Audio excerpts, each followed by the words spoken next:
here again with Don Neuman, and we've been doing a series of interviews just talking about how God has led him over the last number of years, how he's come out of some fairly controlling issues that were happening within his life, and he has walked through a process where God has been developing a yieldedness in Don, an awareness of his kingdom, his reign in Don's life, and just watching some of the effects of that. And if you haven't watched the other videos, it would be great for you to do that. I'm going to have Don in a minute just kind of give a summary of where we've come through.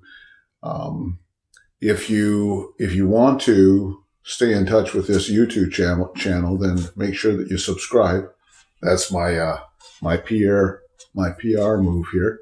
But I'm glad you're watching this with us, because I'm doing this not just because I needed another video to be able to do, but I actually believe there's things in Don's story that are really important for us to understand, to recognize how God's working in us and how God works to develop his kingdom within the heart of a person.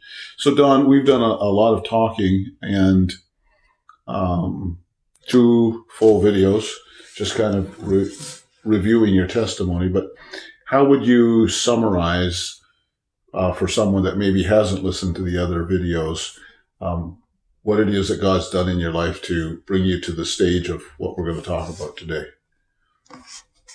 Well, it all started with coming into the light. As I said in the first video, it sounds more like a confessional.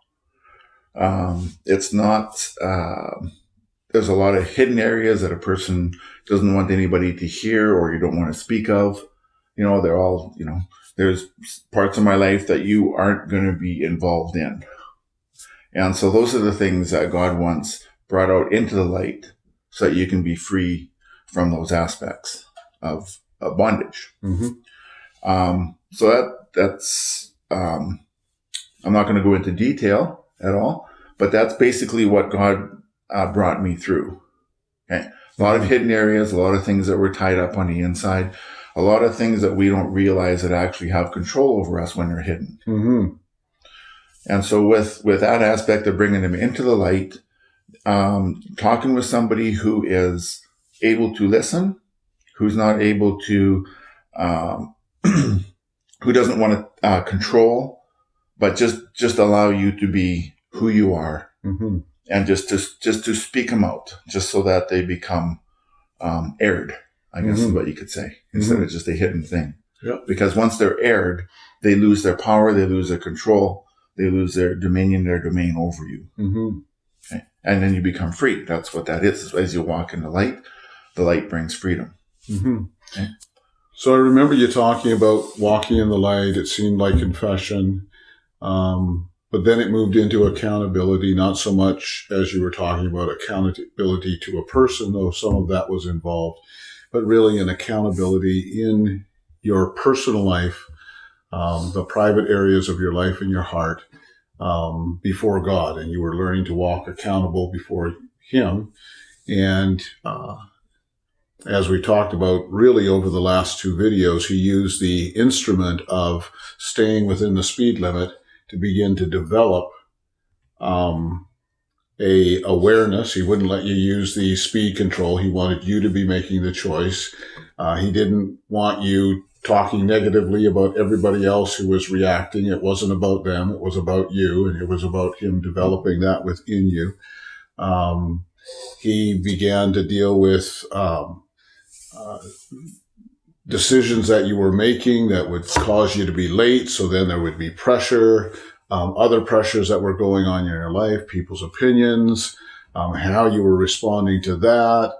A lot of different areas in your life that were all fighting, staying accountable, being obedient, doing what it is that he said. Mm-hmm. But after a while, it sounded like that was being established in you. And in fact, I think you even said there was like a sense of rest, a sense of safety, because you knew if you were walking in obedience to him, you would get where you needed to, when you needed to get there, and you get there safely. Yeah. Okay. But now we're going to go on and we're going to talk about, okay, what God developed from that point onward. Okay. What was it God began to do next? There was a few things that God began to do, because in that process of being obedient, okay, I don't know if it was in the speed limit one or if it was in this next phase that he actually told me to quit the job where I was at. I was working for somebody else. I was a foreman for somebody else, and he told me to quit, and he wanted me to go on my own. And so in that, like I had to be obedient, and there was a few things. There was restrictions that God had placed. It wasn't just okay, quit and that you're done. Go look for something else. There was a certain parameter of things that God wanted me to work within. Okay, and so I followed that, and I also told God, I said, if you want me to do this, you're going to be my salesman, and I am going to do the work that I need to do, and then whatever I don't understand, you're going to have to show me. And and so with that, not only walking in the obedience aspect of that, and in maintaining the speed limit course, because that's where you learn obedience, because there's a whole bunch of issues that come up when you're doing that. And the speed limit isn't for everybody. For me, that was the instrument that God used at that time, okay, to subdue something within me that had control over me. He wanted to change my character, my outlook, not so much my personality to say, but to change just the way that I was approaching and doing things. Okay. And for other people, it could be something else. Like it could be eating, it could be watching TV, it could be, maybe there's games or whatever that you do, that you try and use that, or God may use that. There's one little area of obedience. One area of obedience that's particular to you. Okay, you might not understand how consequential it is, but he knows how it actually affects the core of who you are. It's allowing him to get a toehold of his kingdom in his life, so you begin to allow him to develop his rulership, his reign within your heart. Yeah. And so for you, it was the aspect of staying within the speed limit and all of the ramifications and reactions that brought, and staying the course, like being obedient. Yep. And that obedience, when it starts to get developed in you or in me, whoever is doing whatever God's asked them to do, it opens up actually your ears to hear more of what God is actually saying to you. So you can walk in more of an accord with him, like in step with him. And so, again, that's a learning process. Yeah. I remember you talking about, you'd have questions. How am I supposed to respond? What am I supposed to do? So, you're developing that communication with him, that listening ear, that obedient heart. It's just growing one step and really one question at a time. Yeah. And so within the speed limit thing, and then moving into okay, I don't want you to work under these circumstances or in this condition anymore out of the other job. I want you to now move into your own business. I want you to be self-employed. I want you to be the owner of your company and do the work that I'm asking you to do. And I'm going, okay. And, walking in obedience, still questioning, how is this going to work? What's going to happen? What's my income? Who do I talk to? And I told him, I said, you ought to be my salesperson. Like, if you're not my salesperson, then you have to bring the work in, because I'm not, that's not my forte. I can talk and I can sell things. Yes, I'm a good talker at that point. But I'm not the one to go out and to be able to grab the work, because if I'm working, I can't do that. So I needed him to do that. And so in that course, there was something else that he was teaching me, is I started a woodshed in the back of my yard. Okay. At that point. So I'm using. I remember helping you stack the wood, so this is kind of coming up in my memory. Yeah. So anyway, as I was going along, I'm thinking like, okay, I'm a great starter, but I'm not a great finisher. Okay. Okay? So that's one of my issues. And so as I was going along building this woodshed, and it's still not done. Okay, Interesting. not totally finished. Okay, little conviction going on here. Yeah. I can tell. So anyway, as I was going through, it was like I get to a certain point, and then I just want to leave. Right? I just want to, I could do something else, or just kind of leave the project half finished. Mm-hmm. Not in that sense. And so what God told me, He says, if you keep going, it will get done. And so I'm going, well, yeah, if you keep going, everything will get done. And He says, no. He says, if you keep going. Okay? So just because it's finished doesn't mean it's done. So if you keep going, this is what He was showing me. Okay. If you keep going, it will get done. Okay? And so my question to that was to God, like, what do you mean? Like you're giving me a statement here beyond my comprehension of what I'm looking at. And so He says, the verse that came up, it says, after you've done all you can do to stand, okay, then stand. Well, if I've done all that I've done to stand, and that's all I can do, then how am I supposed to stand after I'm done everything that I've got finished? And so He was saying, He says, that's the part you need to learn, is to stand after you're done. Okay, I'm sure you're curious with me because I'm not fully understanding. So, okay, unpackage that for us just a little bit. So, in my business, okay. So what happened with that is I go into a project, you'd see something working. You got your expenses and everything. You got your income coming in, and you're working, and then you see the income slowly go down and your expenses slowly go up. And I'm going like, God, what's happening here? He says, you've done everything to finish the job. He says, are you going to trust me now to carry on to maintain you? To keep you. You've done your job. You've done everything that you can do to stand. Okay. Now that you've exhausted all of your effort. Okay. Now that you've finished and you completed your project, now that you're done and you established what it is that I had told you to do you have faith in me now to sustain you and to carry you on farther than what it is that you've already finished? So let me just reflect that, because I like to put things in my own words just to see if I'm getting it. So what you're saying is you need to expend your effort and do everything you can to do what you're called to do. Yeah. So expend your effort, but don't trust in your effort. That's right. Okay.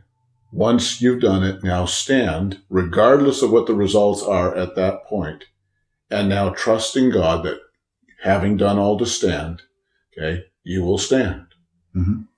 Interesting. I'm getting it. So it's like, you go to Elijah. I think it was Elijah, where he was in the cave. The ravens fed him, and then he took off and he went to this woman's house. She had her last little thing to bake. Her little bread thing, and then she was going to die, her and her son. And what Elijah told her, he says, you go and get all the pots that you possibly can. You have a little bit of oil. Okay. Right? You go and get all the pots that you possibly can. So she got all the pots from her neighbors, everything else. You got this little bit of oil left. Okay? This is your portion of what you can do. Right?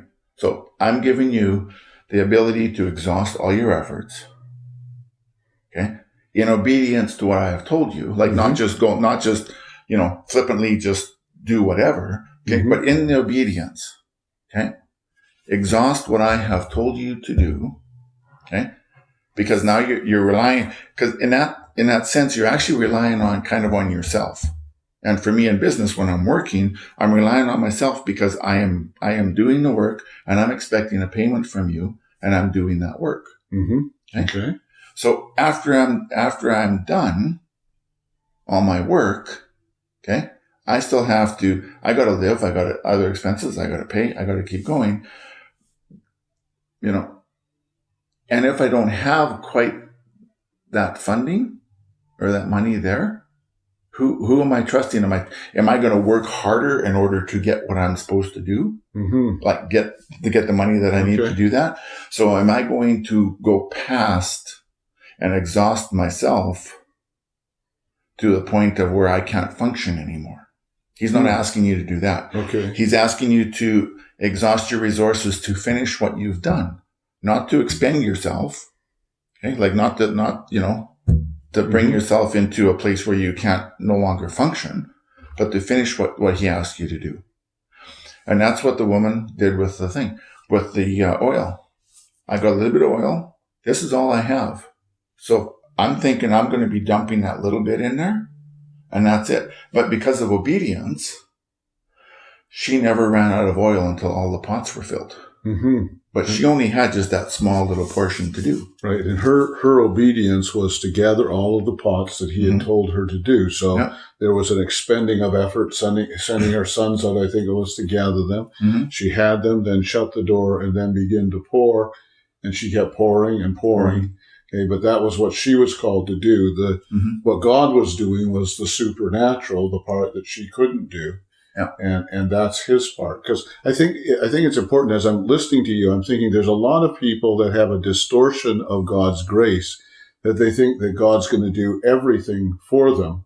And what God's looking to do is partner. Mm-hmm. He's looking for people to expend effort, okay, but to recognize that they can't trust in their effort and they can't depend on their own independence. It's a partnership where they do what God's called them to do. And there's a part there to play in this, but their trust and their reliance is actually on what God is able to do, over and above that. So you do your work. God's given you a skill. Mm-hmm. He's asked you to start a business. You're following through on the contracts that you've been given. You're applying your skill to the best of your ability. But it doesn't always work out so that you're always ahead financially and whatnot. And like you said, you could put extra effort, extra anxious effort into trying to make it work better. But where you're saying is there's a line where you have to trust God. Do what he's called you to do, but then trust God. Am I getting that right? Yep. Okay. Yep. So keep going. What's God teaching you here? So that's like in the shed, even though I didn't get it done, what it did establish in me is that I still had a lot of questions for God as I was building. Okay. Like, what do I do? How do I go about this? And I'm just asking God questions. Like, I can't remember all the questions that I asked, but I know, that I asked positive questions. Mm-hmm. Okay. And so as they come up, I ask. Okay. And that's my conversation with God. So it actually establishes a communication track with him too, in that regard. So it's just, that's really important, because what God is looking for is to develop a relationship with us. So the reason he's partnering with us and walking us through this and wants us to develop, come to him with questions and then walk out the obedience is he's looking for a relationship. So you're actually developing a relationship with him through this process, coming to understand how he talks to you and it's there's some things that we don't understand about God, and that'll get revealed to us in time. But there can be certain things that frustrate us as we're going through the process. Mm-hmm. As we're doing what we're doing, there's certain frustrations that come up. But in keeping on, even through the hardship, like there was There was one job that I was doing. It was extremely difficult for me to go through that whole process. I remember how you described it, but I'm not going to put it on the video. Yeah. And he wasn't being vulgar. It's just, it was just really difficult. Yeah. and it was, are you trusting me in what I'm doing? Okay. Which was a real struggle for me, because it was hard not to take it into a personal aspect, like personally against me. It was hard to take it to on a business side of things, like, like business has a certain criteria that you got to follow and all that other stuff. So that was kind of, being kind of pushed and tossed a little bit on what do you do there?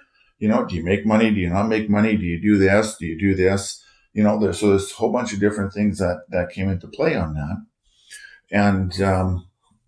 And it was like, no, keep going. I want you to finish this. Okay. And I'm going like, God, what do you want me to learn? Like, what am I learning in this? Like, what are you teaching me? Okay. And it's like, keep going.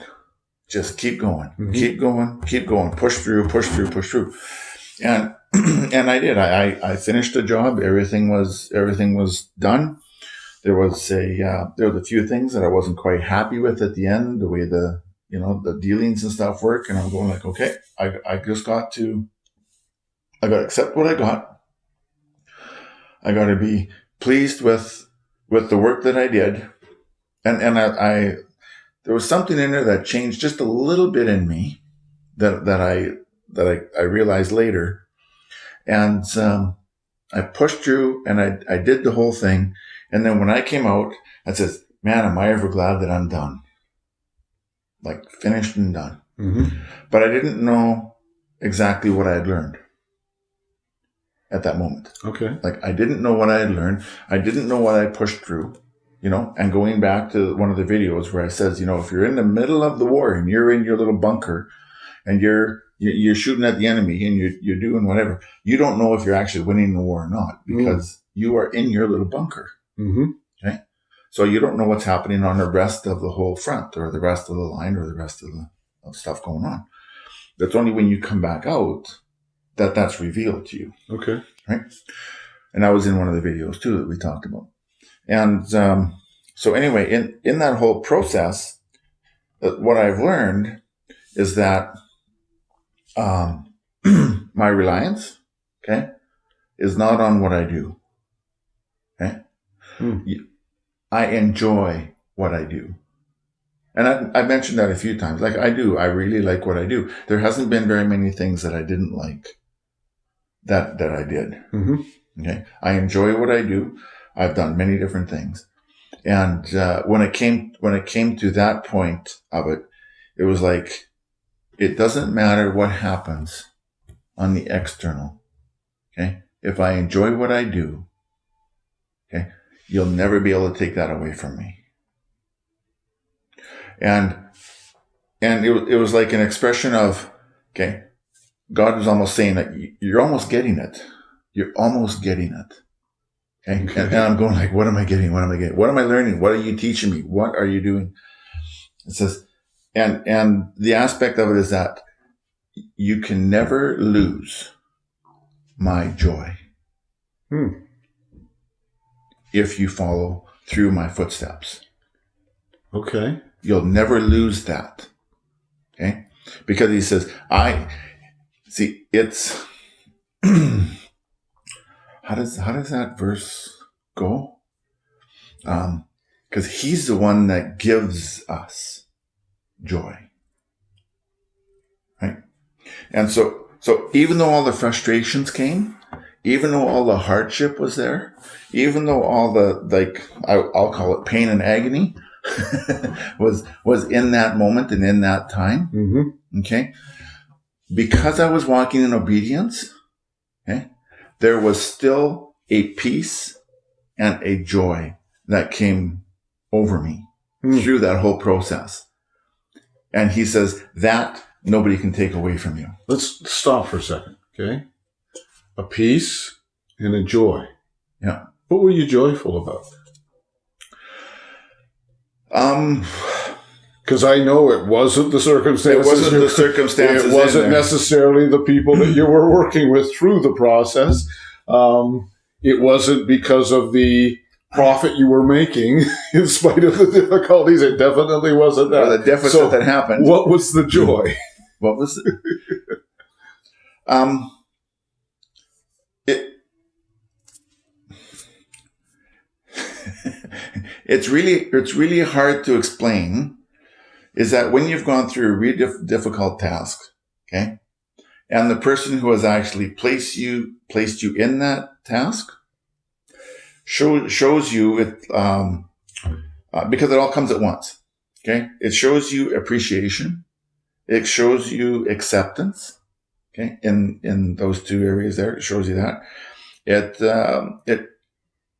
it's a you feel the that one was God or whatever. So I mean, so you got those two things, and then you feel the pleasure of the Lord on you. Like it's almost like he rejoices or he's happy or he's very satisfied. In not only what you've done, okay, but in the process of going through and walking through the obedience, right? Yes. And it says in the Bible, who is more. It was about the two kids, the two kids. One agreed and says, "Oh yeah, sure," and then never did what his master told him to do. Or the other one that took and says, "I don't want to do any of this," but went ahead and did what he was told, even though he didn't like what it was and grumbled and complained through the whole thing. But he did what he was told. Who was the master more pleased with?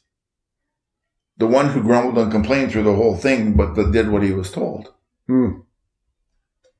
Not the one that just said, "Yeah, sure, everything is all going to work out good." Okay. So that's, if the master is pleased with that, okay, God said that he would share what he has with us.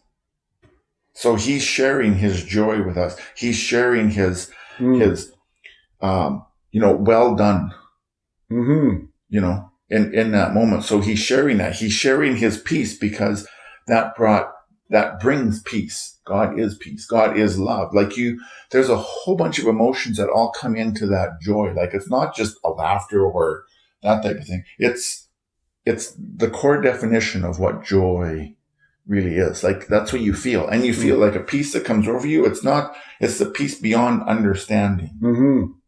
Like I should be upset. I should be frustrated. I should be anxious. I should be, I have a right, this and that. But it's like, no, like there's a peace that we don't understand that comes. And that's what the joy in that peace that was in there. He says, if you follow me, he says, if you walk in obedience to me, because I was learning, going through the process and learning. He says, that is something that I can give you that nobody can take away. Okay, so when we go into the next video, I know that we're going to be talking about really taking the story of the two sons a little bit further and learning how to walk in agreement with his will, whether you understand it, believe it. Okay, so there's some of that's ahead of us. I was thinking as we were talking here, the scripture in James that talks about consider it all joy when you go through different types of trials, because you gain experience in your walk with God. You actually experience the relationship with him, experience who he is. So there's so many things you're learning through the experience of it, and you're gaining character. You're becoming like him in the process. So you're moving towards something. And then the scriptures in Romans chapter 5 that talks about the fact that this develops in you an endurance, okay, and it actually creates in you a hope, because you actually see that change is possible. You're actually moving towards a destiny, and the love of God becomes shed abroad in your heart by the Holy Spirit, because not just that he's pleased with you, but you recognize that he's fathering you, and he's actually causing you to grow. I don't know if we're ever going to get into talking about fathering Yeah. because we did a whole journey on that. That's another whole topic. But yeah, and so that joy that comes out of going through the process, gaining the experience, being transformed in your character, and the peace that comes because your being is becoming integrated. You're no longer being pulled in a lot of different directions. You have a core and like a compass on the inside, and you're being true to yourself, and you're being true to your God. And in spite of everything else, there's that anchor on the inside, and there's a peace that comes in the midst of, okay, mentally and emotionally. I know you were going through a storm, okay, but somehow in your spirit there's a peace. And so we're going to talk more about how God took you into coming into agreement with Him, learning to walk in obedience. But I think for right now we're going to leave it here. Not enough. An awful lot to chew on if we actually take that and take a look at, use it kind of as a light to shine into our lives, as a mirror to look at ourselves and say, okay, what is God teaching me in those areas? How has God been walking me through? What was the thing God put His finger on in my life? And what is the character issues that He's been developing in me? So we've got a lot to chew on. Okay? I hope you enjoy it and you come back again.